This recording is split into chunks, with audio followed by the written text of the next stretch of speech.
Mi tío robó mi startup, se hizo rico con ella y cuando lo demandé, mi familia me trató como si yo fuera el traidor. Durante años creí que las ideas no valían nada sin ejecución.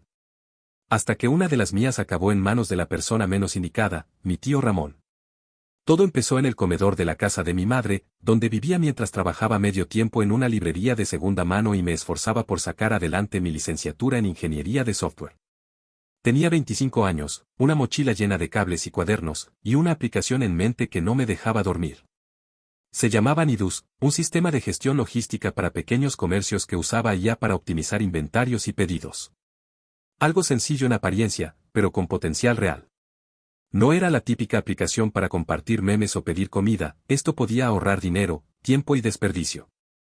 Lo había validado con 3 tiendas de barrio que conocía desde niño, y el entusiasmo que mostraron fue suficiente para lanzarme de lleno. Mi familia siempre había sido una mezcla incómoda de escepticismo y paternalismo. Cada vez que hablaba de mi idea, recibía miradas condescendientes o frases como, los negocios de verdad no se hacen con aplicaciones o deberías conseguir un trabajo estable en vez de andar soñando con tonterías. Excepto por mi tío Ramón. Él era el hermano menor de mi madre y el único en la familia que había tenido algo parecido a éxito financiero. Vendía soluciones empresariales, nadie sabía exactamente qué significaba eso, viajaba mucho y usaba palabras como escalar, pivotar o aportar valor en cenas familiares. Un día, después de escucharme hablar con emoción sobre Nidus, se acercó y me dijo: «Lo que tienes no es cualquier idea, sobrino. Es una bomba de oro. ¿Has considerado buscar un inversor ángel?». Yo me encogí de hombros. Le conté que había hecho un pitch frente a 3 incubadoras y que, aunque hubo cierto interés, nadie se animó a invertir en alguien sin experiencia. «Tal vez yo pueda ayudarte», me dijo. «Podríamos hacer algo juntos». Me sentí halagado. Por primera vez, alguien en mi familia me tomaba en serio.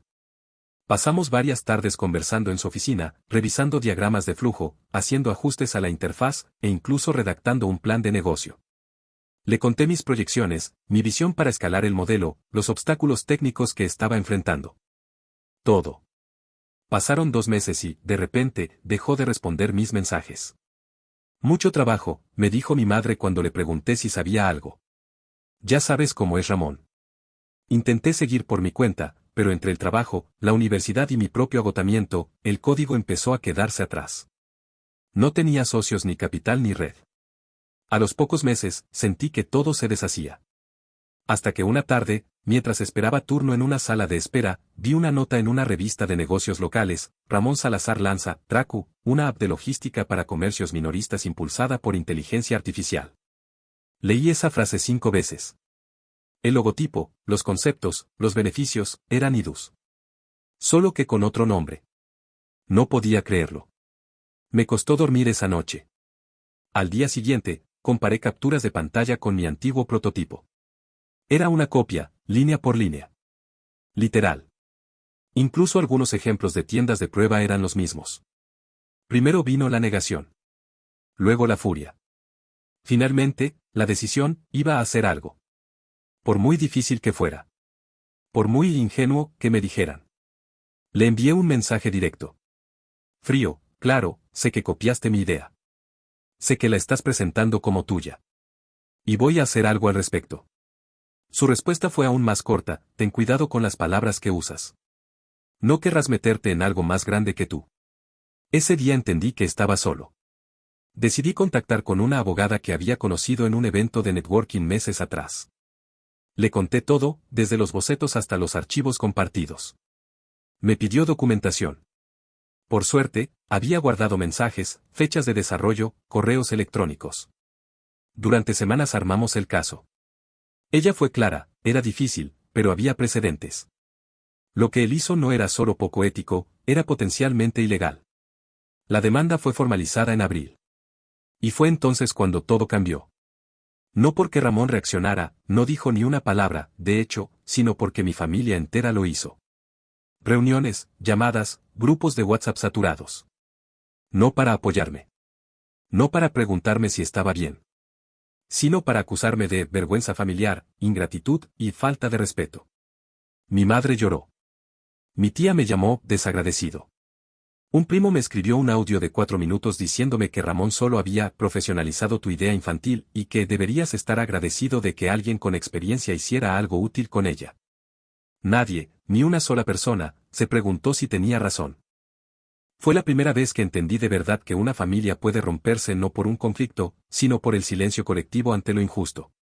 Y eso fue solo el principio. Los primeros días después de presentar la demanda fueron una mezcla brutal de ansiedad, rabia y una soledad que dolía en lo físico.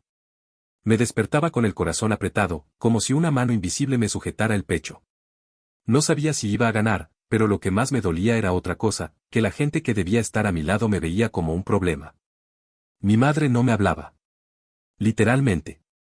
Me cruzaba por el pasillo de la casa y seguía caminando como si yo fuera un mueble más. Una vez escuché que murmuraba por teléfono, él solito se está cavando su tumba. No sé en qué fallé. Mi prima Lucía, la que antes compartía memes conmigo, publicó en sus historias, la familia no se traiciona, por muy listo que crea ser. Con una canción de fondo y todo. Sabía perfectamente que era para mí. Pero lo que terminó de partirme fue cuando mi abuelo, un hombre que me enseñó a escribir mi nombre, a andar en bicicleta y a respetar siempre a la gente mayor, me llamó por teléfono solo para decirme una frase: ¿cómo pudiste hacerle esto a tu tío? Sin preguntar nada más. Como si lo que hiciera Ramón no importara. Era como si todos se hubieran puesto de acuerdo en algo invisible: no se toca a los mayores. No importa si te roban, si mienten, si te pasan por encima. Hay una jerarquía incuestionable. Ellos arriba, tú abajo. Cuestionar eso era, para ellos, una falta de respeto más grave que el robo en sí. Mi abogado, bueno, abogada, se llama Elvira y es probablemente la persona más directa que he conocido, me lo había advertido. El problema no es solo legal. Es cultural. Esto no es Silicon Valley. Es tu familia. Para ellos, estás rompiendo el equilibrio. ¿El equilibrio? Pregunté. Sí. El equilibrio cómodo de que el que tiene más edad y más dinero siempre tiene la razón. Esa frase me quedó rebotando por días. La audiencia preliminar fue convocada para mediados de junio. Aún faltaban semanas, pero Ramón ya había empezado a mover sus fichas. Lo supe porque un conocido mutuo me escribió un mensaje breve. Ten cuidado, está diciendo que fuiste tú el que le copió a él. Que se te acercó para ayudarte y tú te apropiaste del trabajo que te enseñó. Al principio me reí, incrédulo. Pero a las pocas horas, vi publicaciones en LinkedIn, entrevistas en Blogsted con títulos como, el visionario detrás de Tracu cuenta cómo nació su app revolucionaria. Y ahí estaba él. Mi tío. Con su voz pausada, traje gris, diciendo frases calcadas de las mías. Lo vi claro después de analizar las necesidades de los comercios pequeños. Esto no vino de un momento de inspiración, fue un trabajo largo de observación y desarrollo. Me sangraban los dientes de apretar tanto la mandíbula. ¿Saben qué fue lo más enfermizo? Que usó una de las frases que yo decía siempre cuando explicaba mi visión para Nidus: optimizar los procesos logísticos es democratizar el futuro del comercio independiente. Esa frase. Mía. Literalmente mía. Llamé a Elvira. Se lo conté todo. Perfecto, dijo con voz calmada. Lo estamos documentando todo. Las fechas, los borradores, los correos. Vas a tener que estar fuerte, eso sí. Esto va a escalar. Y escaló. 2 días después, me llamaron de la universidad donde había estudiado. Uno de mis profesores me dijo que Ramón se había presentado como mentor técnico de mi tesis de grado. Que estaba preguntando si podía usar parte de mi trabajo como referencia para unas charlas corporativas. Le dije que no. Que era falso. Que jamás había sido mi mentor ni había aportado nada. Pensé que era raro, me respondió el profesor. Pero parecía tan convencido. Ese era su talento. Siempre había sabido hablar, aparentar, negociar. Y ahora lo estaba usando para reescribir la historia. Para construir una narrativa donde yo era el chico impulsivo, desagradecido, inexperto, y él el visionario generoso que me quiso guiar y fue traicionado. La historia perfecta. Una noche no aguanté más. Fui a casa de mi madre con la esperanza ingenua de que al menos me escuchara. Me abrió la puerta con los labios fruncidos. ¿A qué vienes? Solo quiero hablar. ¿Para qué? ¿Para seguir avergonzándonos? Entré sin pedir permiso. En el comedor, estaba mi padre, que no había dicho una palabra desde que todo empezó. Levantó la vista. Dijo. Tu tío es familia, Andrés. ¿Cómo vas a arrastrarlo por tribunales como si fuera un extraño? Esa palabra. Arrastrarlo. Como si yo fuera el agresor. Como si no hubiera sido él quien me robó. Me tomó todo el aire del cuerpo. ¿Y lo que él hizo? Pregunté, la voz rota. ¿Eso no cuenta? Lo hizo por el bien del proyecto, dijo mi madre. Tú lo ibas a dejar morir en una libreta. Salí sin decir nada más. Esa noche, Elvira me llamó para decirme que la primera respuesta legal de Ramón había llegado. No solo negaba todo. Me estaba contrademandando por difamación. Y por primera vez, sentí miedo real. Miedo de verdad. Pero también supe que ya no había marcha atrás. La contrademanda llegó impresa en un sobre blanco, demasiado grueso para algo que solo debía contener amenazas.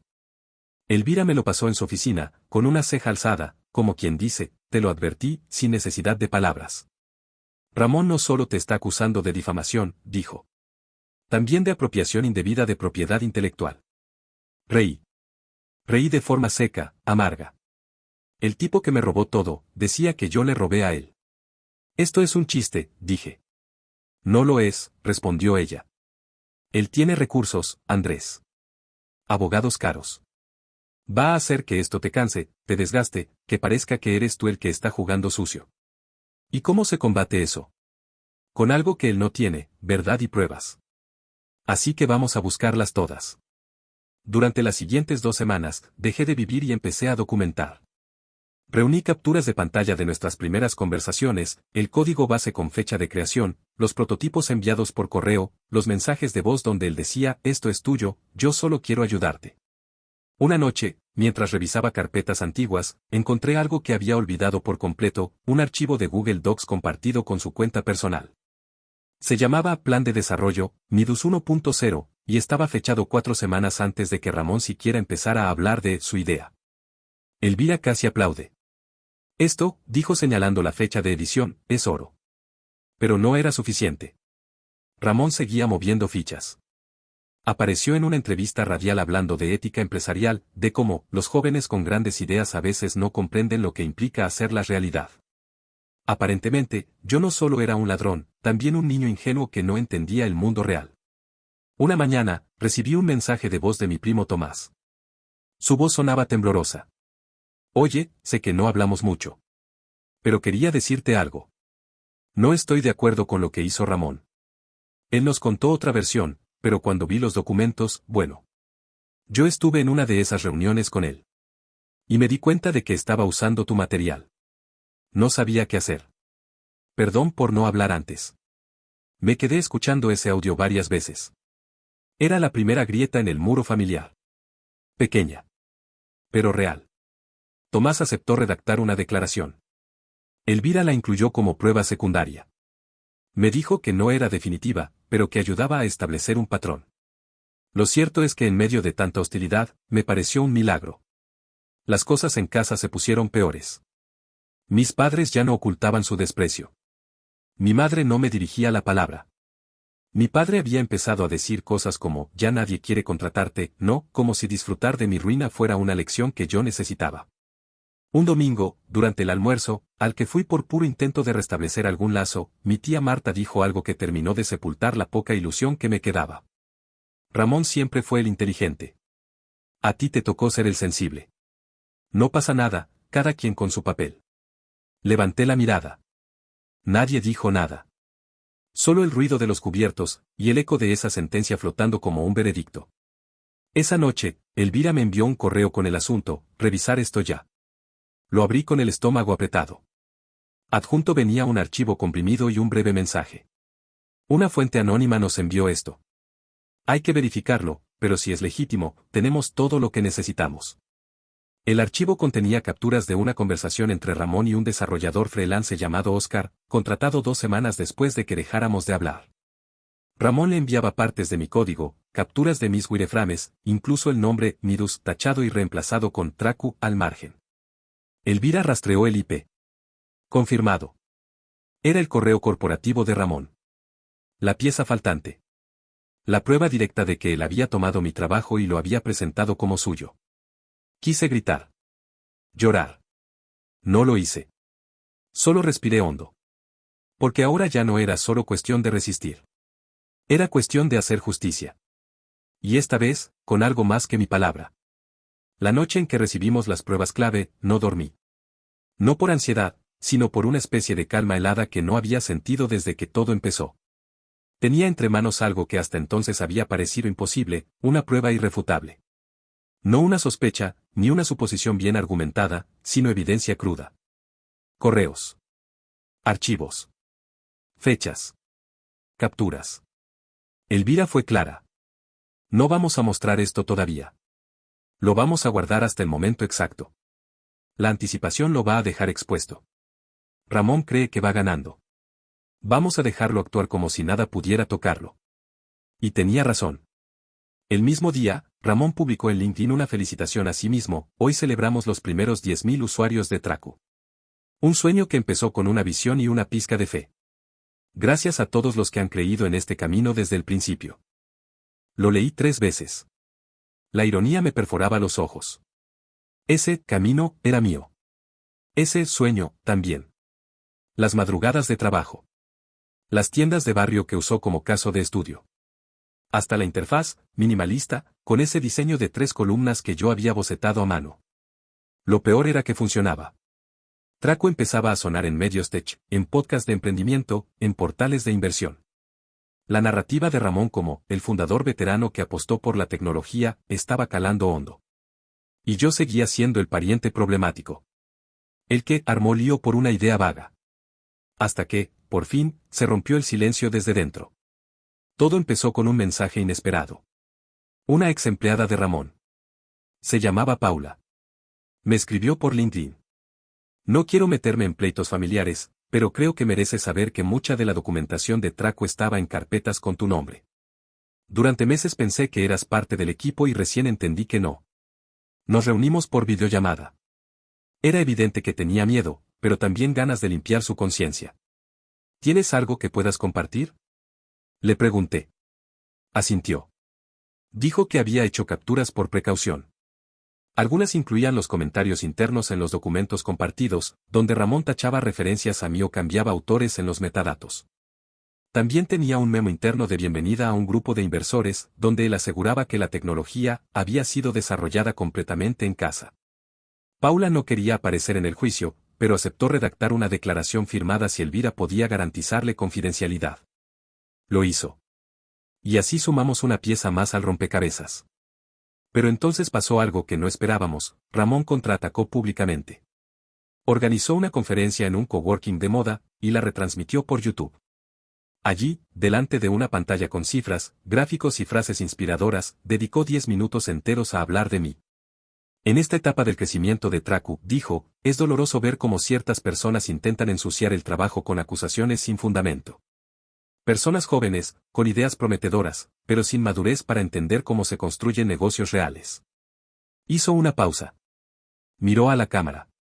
Cuando alguien te regala una idea, no espera que tú la entierres. Espera que la hagas crecer. Eso fue lo que hice. No decía mi nombre, claro. Pero no hacía falta. La familia estalló. De nuevo. Mi madre me escribió por primera vez en semanas. Un mensaje seco. ¿Es esto lo que querías? Que hablen de ti como un resentido delante de todo el mundo. Mi padre ni siquiera disimuló el desprecio cuando me lo crucé ese fin de semana en la tienda del barrio. A ver si por fin te das cuenta de que esto no te va a llevar a nada, me dijo, sin saludar siquiera. Ese hombre está haciendo historia. Y tú, llorando en los rincones. No respondí. Ya no tenía sentido. Sabía que no estaban dispuestos a escuchar. Pero otros empezaban a hacerlo. Elvira, mientras tanto, preparaba la estrategia para la audiencia.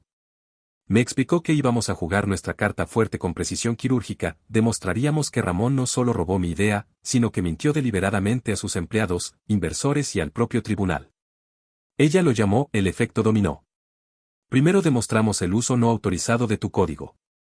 Luego, la falsificación de autoría. Después, el ocultamiento a empleados y socios. Y finalmente, dejamos que los medios se encarguen del resto. El día antes de la audiencia, recibí un correo. Esta vez, de uno de los fundadores de una de las incubadoras que me había rechazado meses atrás. El asunto decía: ¿podemos hablar? Hemos estado revisando algunas cosas. La reunión se fijó para el lunes siguiente. No prometía nada. Solo pedía una conversación. Pero por primera vez en mucho tiempo, me sentí visto. El viento empezaba a cambiar de dirección. Y Ramón no lo sabía todavía. Entré al juzgado con las manos sudadas. No había dormido. No porque dudara de lo que tenía, sino porque en mi cabeza giraban los rostros de toda mi familia, uno a uno, mirándome como si fuera un traidor. Era lunes, 9 de la mañana, y el pasillo olía a café barato y ansiedad compartida. Ramón ya estaba allí. Traje a medida, sonrisa a medida. Me ignoró por completo.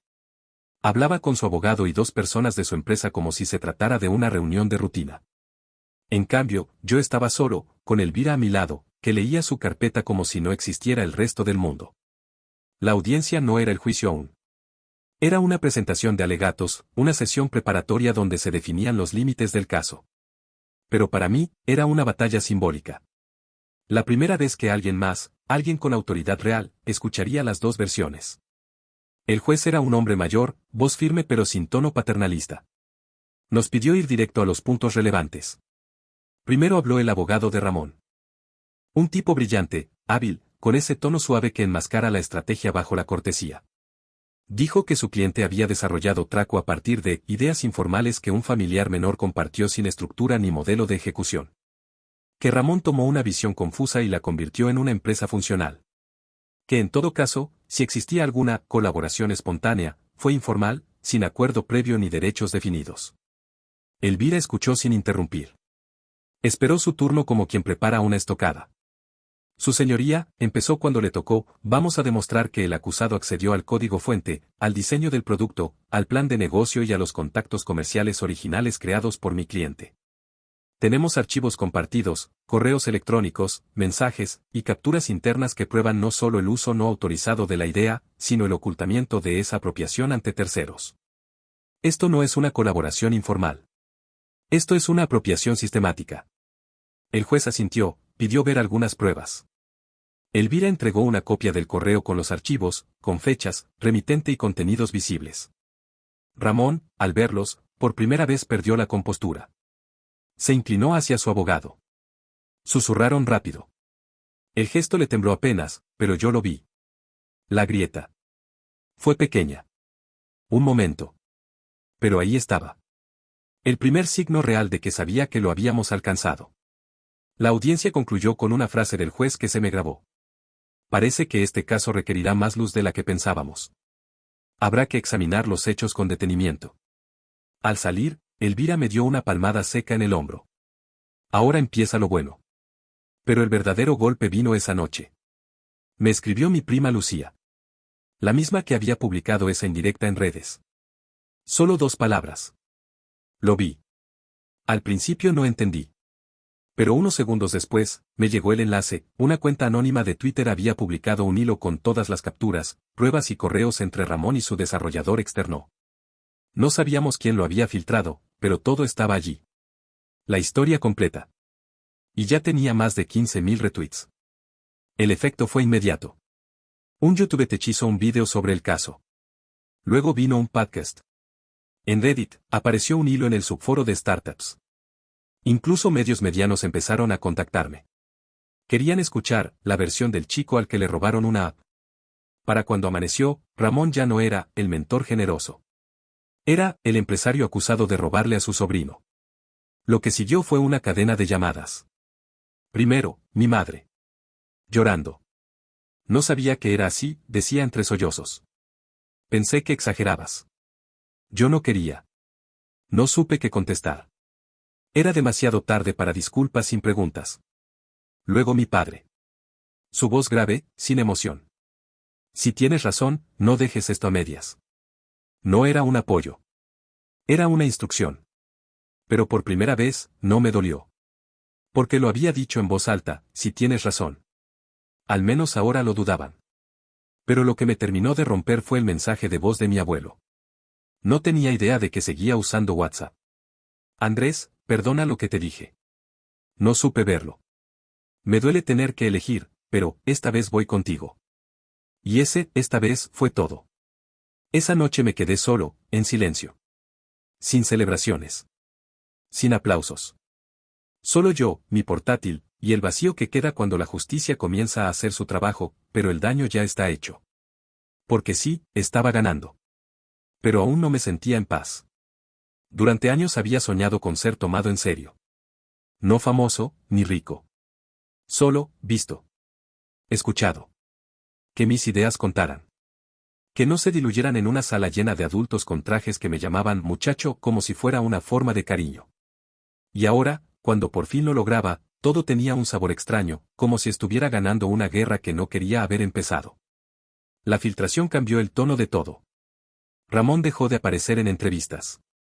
En su perfil de LinkedIn, sus publicaciones pasaron de celebratorias a defensivas. Luego, silencio. Algunos inversores se bajaron. Un artículo en Teclatam hablaba de dudas sobre la legitimidad del modelo de desarrollo de Traku. No mencionaban mi nombre directamente, pero era obvio. Elvira me llamó para advertirme. Van a intentar negociar. ¿Negociar qué? Una salida. Ramón querrá evitar el juicio.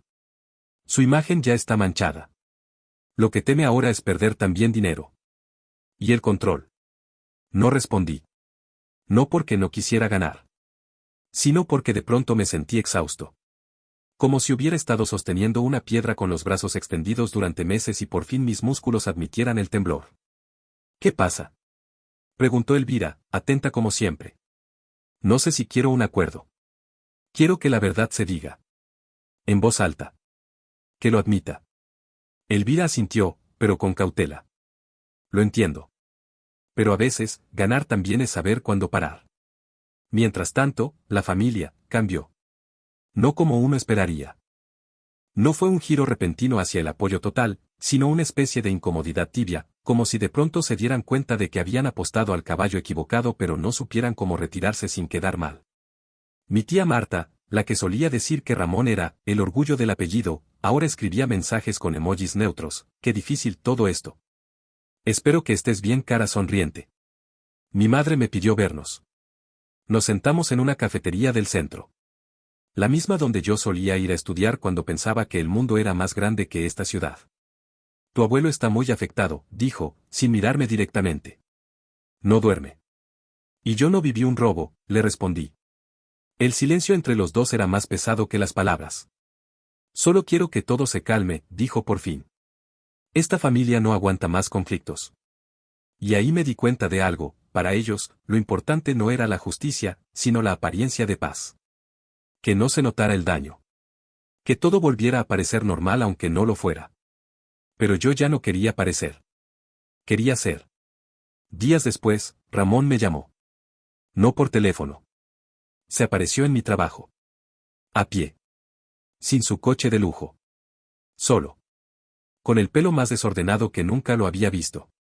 Nos sentamos en el estacionamiento. Yo con los brazos cruzados. Él con un papel en la mano. Este es el borrador de la propuesta de acuerdo, dijo. Incluye una compensación económica y una mención formal como creador conjunto del concepto original. Lo miré. Sus ojos no tenían la arrogancia de antes. Tampoco arrepentimiento. Solo desgaste. ¿Lo firmarías? Pregunté. No lo sé. Pero mis abogados creen que es lo mejor. Para los dos. Tomé el papel. Lo leí. Era tentador. Dinero. Reconocimiento. Evitar el juicio. Seguir adelante. Pero no respondí ahí. Me levanté. ¿Sabes qué quiero en realidad? Que lo digas. Que reconozcas lo que hiciste. Él me miró con los labios apretados. No todo es tan blanco y negro. Para ti, tal vez. Para mí, esto fue lo único que tenía. Se quedó callado. Me fui sin decir adiós. Esa noche, llamé a Elvira. Le dije que sí, que negociáramos. Pero con condiciones. No solo quería dinero. Quería la verdad. Por escrito. Y con nombre y apellido. La propuesta llegó 3 días después. Elvira la imprimió y me la entregó en un sobresellado, como si fuera una carta de admisión a la universidad. Pero yo ya no era ese estudiante que soñaba con cambiar el mundo desde la mesa de la cocina de mamá. Ahora lo leía con otra mirada, con otra piel. La primera página decía lo esperado, compensación económica, equivalente a un porcentaje del valor actual estimado de Traku. Una suma considerable, más de lo que había ganado en toda mi vida. Me mareó un poco, no lo voy a negar. Pero lo importante venía después. Ahí estaba, mi nombre. Reconocimiento formal a Andrés Rivas como co-creador del concepto original que dio origen a Traku, así como de los primeros prototipos funcionales y documentación técnica del producto inicial. Lo leí 2 veces. Luego una tercera. Por fin, alguien lo decía sin rodeos. No era colaborador, ni inspiración. Era co-creador. Casi lloré. Pero entonces vi el asterisco. Al pie de página, en letra más pequeña. Este reconocimiento no implica admisión de conducta inapropiada por parte del señor Ramón Salazar ni debe ser interpretado como una admisión de responsabilidad legal. Elvira notó cómo se me endureció la cara. ¿Ves? Le dije. Siempre hay un truco. Ella suspiró. No es un truco. Es una salida negociada. Legalmente, su defensa necesita esa frase para protegerse ante otros frentes. No cambia que te reconozcan. No cambia que lo lograste. Pero a mí sí me cambiaba. Porque ese asterisco era lo que le permitía seguir paseándose por el mundo como si nada. Como si lo mío hubiese sido un malentendido. Un error de percepción. Una juventud impulsiva que quiso hacer ruido y luego acordó algo. Me levanté de la silla. No quiero su dinero. Quiero su cara diciendo que me robó. Andrés, Elvira dijo con voz suave, casi maternal. Eso no va a pasar. No así. Esto es lo más cerca que estarás de justicia formal. Entonces no quiero justicia formal. Quiero verdad. Y la tienes, insistió. Está en los correos, en los documentos, en las redes. En la gente que lo vio. Que lo sabe. Callé. Tenía razón. Pero yo quería más. Esa tarde me fui caminando. Sin dirección. Pasé frente a la librería donde había trabajado antes de todo esto. El mismo cartel, la misma dueña sentada detrás del mostrador, leyendo como si el mundo no hubiera cambiado. Y sentí algo que no esperaba, tristeza. Porque incluso si aceptaba el acuerdo, el daño ya estaba hecho. Mi familia no iba a reconstruirse por arte de magia. Había sido yo quien se había salido del molde, quien rompió la cadena del silencio, quien dijo, esto no está bien. Y por eso, incluso ganando, iba a ser recordado como el que armó lío. No importaba cuánta razón tuviera. Al día siguiente, Ramón me llamó. ¿Te llegó el documento? Preguntó sin rodeos. Sí. Entonces fírmalo. Es lo más que puedo ofrecerte. No lo quiero, le dije. Quiero que lo digas. Una sola vez. Para que yo pueda dormir. Silencio. Andrés, su voz cambió. Si lo hago, me destruyo. Y si no lo haces, yo no me reconstruyo. No respondió. Colgó. Pasaron 2 días sin noticias. Hasta que, una madrugada, me llegó un correo. De su dirección personal. El mismo desde donde una vez me envió el primer mensaje que decía, me interesa tu idea. El asunto era simple, lo que nunca dije. El cuerpo del correo no era largo. Ni poético. Solo esto. Lo que hiciste fue brillante. Lo que hice fue cobarde. Te robé porque no supe crear. Y lo disfracé de experiencia.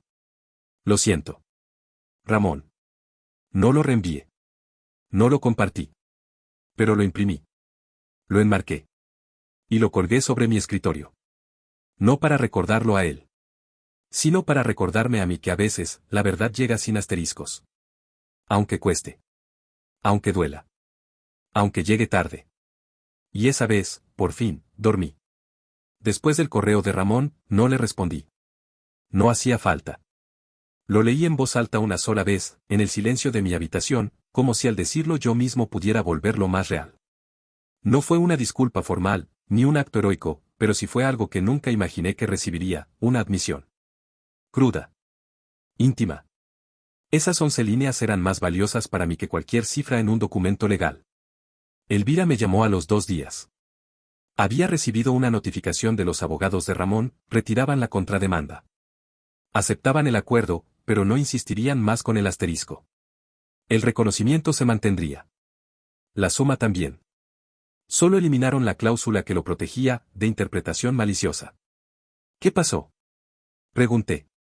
Alguien decidió tragarse su orgullo. Tal vez porque sabía que ya no tenía otra opción. Yo sabía quién. Pero no lo celebré. Solo asentí. Porque para entonces, la victoria ya no sabía a triunfo, sino a resignación. A una mezcla espesa de alivio con una pizca de duelo. Quise pensar que ahí acababa todo. Pero no fue así. Las cosas no se cierran de manera limpia cuando hay sangre de por medio. Y aunque la justicia había hecho lo suyo, la familia era otra historia. Un domingo cualquiera, semanas después del acuerdo, mi madre me llamó para invitarme a un almuerzo. Estará toda la familia, dijo. Lo dijo como si eso debiera ser un incentivo, no una advertencia. Dudé. Pero fui. Me recibió con un abrazo rápido, tibio, como quien hace algo que no siente del todo. La casa era la misma, pero el aire, distinto. Cargado. Como si nadie supiera en qué punto pararse. Todos estaban ahí. Mis tíos, primos, incluso Ramón. Él fue el único que me miró sin disfraz. Levantó apenas la cabeza y asintió. Un gesto simple, pero que pesaba como plomo. No había hostilidad. Tampoco afecto. Solo un reconocimiento tácito de lo que ya era irreversible. Durante la comida, nadie mencionó la palabra ni juicio, ni idea. Era como si nos hubiéramos reunido para fingir que todo estaba bien.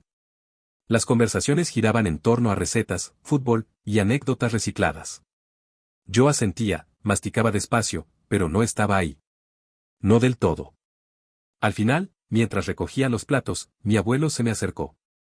Lo que hiciste, dijo sin rodeos, fue justo. Pero nos partiste en dos. ¿Yo? No te culpo. Pero fue así. A veces tener razón no evita el desastre. Solo lo explica. Me miró con tristeza. No decepción. Tristeza. Como si algo en él también hubiera cambiado para siempre. Me fui temprano. Sin escándalos. Sin gritos. Pero con una certeza, había roto algo que no se podía remendar con abrazos y sobremesas. Esa noche, volví a casa, encendí mi computadora y abrí un documento nuevo. En la esquina superior izquierda escribí, Proyecto, Nidus 2.0. No porque quisiera revivir lo que fue, sino porque sabía que ahora podía empezar algo sin que nadie más lo tomara. Sin miedo. Lo cerré sin guardar. Porque por primera vez en mucho tiempo, supe que podía retomarlo cuando quisiera. No tenía prisa. La historia ya había cambiado. Y yo con ella. Después del almuerzo familiar, no volví a responder mensajes de WhatsApp durante semanas. Dejé en visto los saludos tibios, los intentos de retomar conversaciones como si el terremoto no hubiera ocurrido. No era orgullo. Tampoco castigo. Era agotamiento. Me quedé en silencio para escucharme. Porque eso había sido lo más difícil en todo este proceso, entre pruebas, demandas, insultos y correos, casi me olvido de mi propia voz. Lo que vino después fue vacío. No había enemigos que enfrentar. No audiencias. Ramón ya no hablaba de mí en público. Su empresa sobrevivía, aunque con menos lustre. Algunos inversores regresaron, otros no. Él siguió, con menos ruido, más prudente. Como si el golpe lo hubiera encogido un poco. Y yo, tuve que preguntarme quién era ahora. Una tarde cualquiera, mientras caminaba sin rumbo por el centro, pasé frente al edificio de Innova Lab, una de las incubadoras que me habían rechazado un año atrás. El mismo lugar que, después del escándalo, me había escrito para hablar. Nunca había respondido. Esa tarde, lo hice. Subí hasta el piso 5, donde todo olía a café fuerte, tinta fresca y ansiedad emprendedora. Me recibió Ana, una de las analistas. Me reconoció enseguida. Te esperábamos hace tiempo, me dijo, con una sonrisa que no parecía falsa. Nos sentamos a hablar. De ideas. De tecnología. De lo que podría venir después. Me escucharon. Tomaron notas. Preguntaron. Por primera vez, sin condescendencia. Al salir del edificio, me di cuenta de que no temblaba. Porque había algo que el juicio, la traición y el aislamiento me habían dejado, confianza. No la arrogancia de quien cree tener siempre la razón, sino la certeza de que puede sostenerla incluso cuando nadie más lo haga. Esa noche llamé a Elvira. ¿Crees que todo esto valió la pena? Le pregunté. Se quedó callada unos segundos. Eso solo lo sabes tú, respondió. Pero te vi sostenerte de pie cuando muchos se habrían rendido. Y eso, Andrés, no lo borra ni el silencio de tu madre ni el asterisco que te negaron. Colgué con un nudo en la garganta. Días después, Ramón me volvió a escribir. Esta vez no fue un correo. Fue una nota breve, escrita a mano, enviada en un sobre sin remitente. No espero perdón. Solo que sigas. No por mí. Por lo que hiciste antes de que yo lo arruinara. No supe qué hacer con ella. La guardé en una caja, junto con la impresión de su antiguo correo. No por rencor. Tampoco por nostalgia. Solo porque hay verdades que uno necesita mirar de vez en cuando para recordar lo que costaron. Mi familia, bueno. Seguían siendo familia. Estaban ahí, flotando entre intentos de recomposición y silencios cómodos. Algunos aún creían que exageré. Otros, simplemente no sabían cómo volver a acercarse. Y yo no sentía urgencia por repararlos. Había algo de paz en no correr detrás de quien no quiere escuchar. Una mañana, volví a la librería donde trabajé durante la universidad. Pregunté si aún necesitaban ayuda los fines de semana. Me miraron raro, pero aceptaron. Quise volver a ese lugar. No porque no pudiera avanzar, sino porque quería recordar desde dónde lo hice. Me volví a sentar detrás del mostrador, entre estantes polvorientos y novelas que nadie pedía. Y en ese silencio suave, encontré algo que me había faltado todo el año, perspectiva. Había ganado. Y también había perdido. Había defendido lo mío. Pero ya no era el mismo. Y por fin entendí que crecer no era ganar siempre. La rutina en la librería volvió a encajar como una camisa vieja que había dejado de usar pero nunca olvidé. Los domingos por la tarde eran lentos, con pocas ventas, mucho polvo y un silencio amable que me hacía bien. Ordenaba estantes, recomendaba libros que nadie pedía y escuchaba música baja en el fondo. Nadie hablaba de startups, de rondas de inversión ni de escalar. Nadie sabía, o le importaba, que yo había demandado a mi tío y que ese juicio había salido en los medios. Y eso, por fin, era libertad. Me había pasado años queriendo demostrar mi valor. En la universidad, en las reuniones familiares, en cada intento de presentar mi proyecto. Siempre buscando validación. Pero ahora había algo nuevo, no necesitaba convencer a nadie. No estaba triunfando según ningún estándar visible. No tenía inversores, ni un equipo de trabajo. Pero tenía tiempo. Cabeza clara. Y, por primera vez, ganas de construir algo desde cero sin tener que mirar por encima del hombro. Volví a abrir los archivos de Nidus. No para relanzarlo tal como era, sino para entender en qué punto exacto lo había dejado. Redibujé estructuras. Tiré código. Cambié el nombre. Lo llamé Nodo, más simple, más limpio. Ya no era una app para transformar el mundo. Era una herramienta que podía ayudar a pequeños comercios a sobrevivir sin endeudarse con soluciones grandes y caras. Ya no pensaba en impactar mercados. Pensaba en Rosario, la señora de la tienda de la esquina, que nunca sabía cuánto pedir cada semana. Era distinto. Más callado. Más real. Y mientras escribía nuevas líneas de código, me llegaron algunos mensajes. Uno de Paula, la ex empleada de Ramón, que se había animado a cambiar de sector. Gracias por aguantar, Andrés. Hiciste que muchos abrieran los ojos. Yo también tenía miedo. Otro de Tomás, mi primo, que ahora trabajaba en una empresa chica de tecnología. Si algún día necesitas a alguien para probar el sistema, estoy. Me costó ver lo que hiciste, pero ahora lo entiendo. No eran muchos mensajes. No llenaban bandejas. No se viralizaban. Pero eran verdad. Y eso valía. Un sábado por la tarde, vino mi madre a la librería. No avisó. Entró como cualquier cliente. Miró un estante. Tocó un par de portadas. Y luego se acercó al mostrador con un libro entre las manos. Uno de esos de tapa dura que solo compran las madres cuando quieren que parezca que no están ahí por ti. ¿Puedo hablar contigo?, preguntó. Claro, le dije, sin levantar del todo la vista. He estado pensando en lo que dijiste. En que no querías dinero, ni disculpas a medias. Solo que alguien dijera la verdad. Asentí. No necesitaba repetirlo. No sé cómo reparar lo que hice, dijo. Pero quería que supieras que estoy orgullosa. Aunque tarde. Aunque mal. Estoy orgullosa. Me quedé callado un momento. Me costó creerlo. No por malicia, sino por costumbre. Por la distancia que habíamos construido entre los dos. Pero había algo en su voz que no estaba antes. No era perfecta. No era redonda.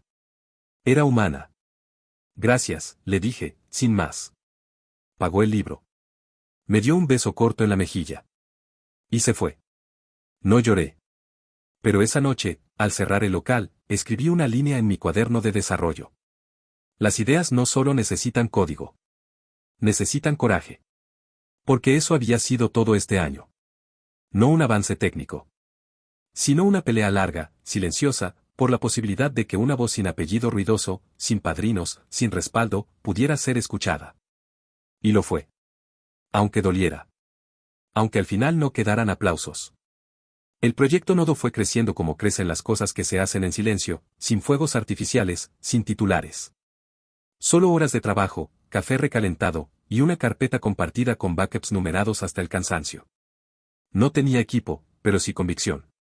Tampoco inversionistas, pero tenía algo mejor, usuarios pequeños, reales. Los primeros en probarlo fueron las mismas 3 tiendas que años atrás habían confiado en la versión primitiva de Nidus. A Rosario le configuré el sistema desde cero. A don Efraín, que vendía insumos de ferretería, le hice la migración de sus cuadernos arrugados a un sistema que por fin podía manejar sin usar Excel. A ninguno le hablé del juicio. Solo les dije, esto te va a ayudar. Ellos me respondían con cosas como, qué bueno que alguien pensó en nosotros. Y eso bastaba. Una tarde, mientras corregía un error de inventario en el código, recibí un correo inesperado. Asunto, invitación a participar en la Expo Pyme 2025. Era una feria de soluciones tecnológicas para pequeños negocios, organizada por una cámara regional. Alguien les había hablado de mí. Querían que diera una charla. No sobre el juicio. No sobre Ramón. Sobre Nodo. Sobre cómo había logrado que una solución nacida en un cuarto compartido pudiera funcionar con 3 locales y 0 presupuesto. Pensé en decir que no. ¿Yo? ¿Dar una charla? Pero luego recordé todos los días en los que mi voz había sido ignorada. Y supe que, si alguien me ofrecía un micrófono, aunque fuera en una sala chica con sillas plegables, no podía rechazarlo. El día de la exposición me puse una camisa que no usaba desde la audiencia. No porque creyera en las apariencias, sino porque me recordaba que había sobrevivido. Subí al escenario improvisado con una carpeta y un USB, como si eso aún fuera necesario. Me temblaban las manos, pero no la voz. La sala no estaba llena. 20 personas, tal vez 30.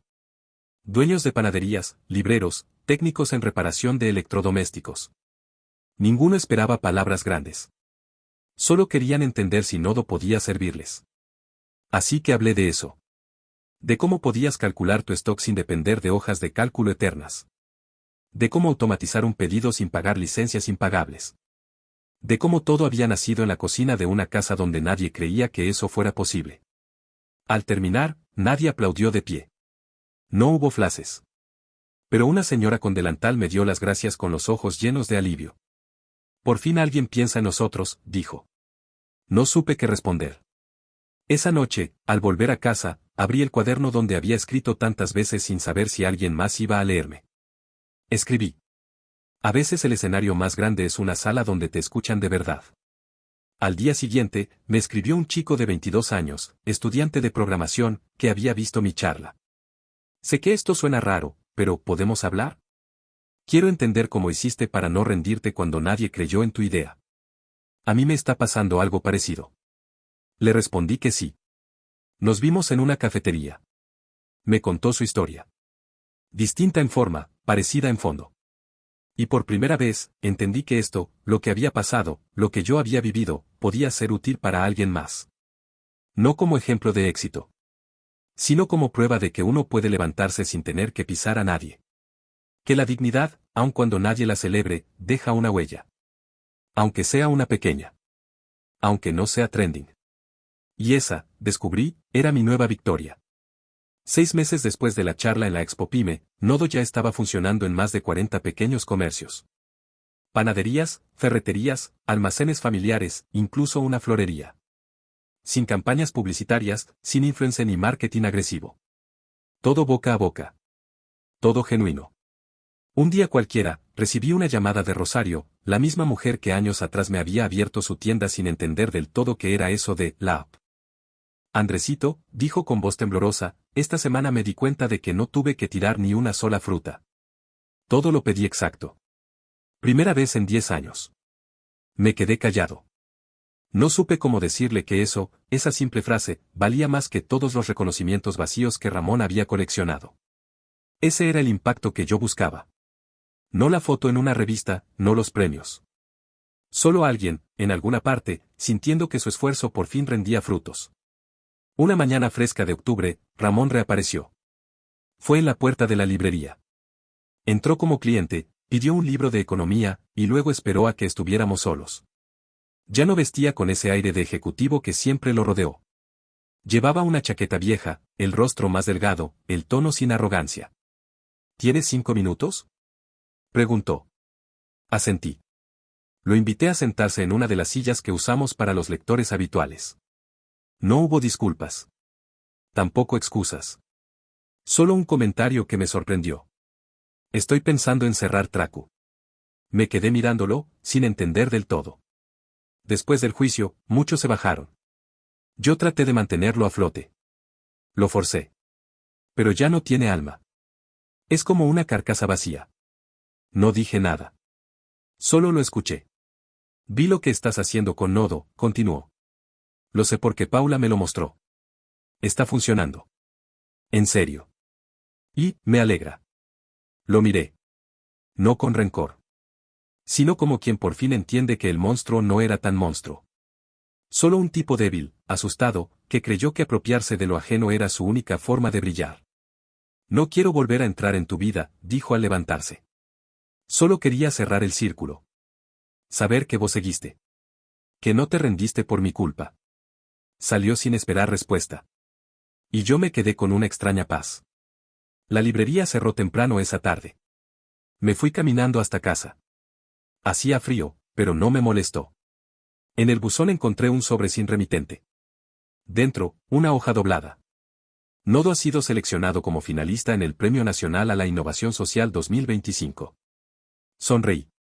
No por el premio. Sino por el nombre de la categoría, Tecnología con Impacto Silencioso. Me reí solo. Porque eso éramos ahora. Impacto silencioso. Ni escándalos. Ni batallas legales. Ni peleas familiares. Solo trabajo. Constancia. Y la convicción de que lo correcto no siempre hace ruido. Esa noche, en mi escritorio, escribí la última línea de mi cuaderno. Perder todo me enseñó a construir distinto. Con menos orgullo. Con más propósito. Cerré el cuaderno. No como un final. Sino como un comienzo que, esta vez, era completamente mío.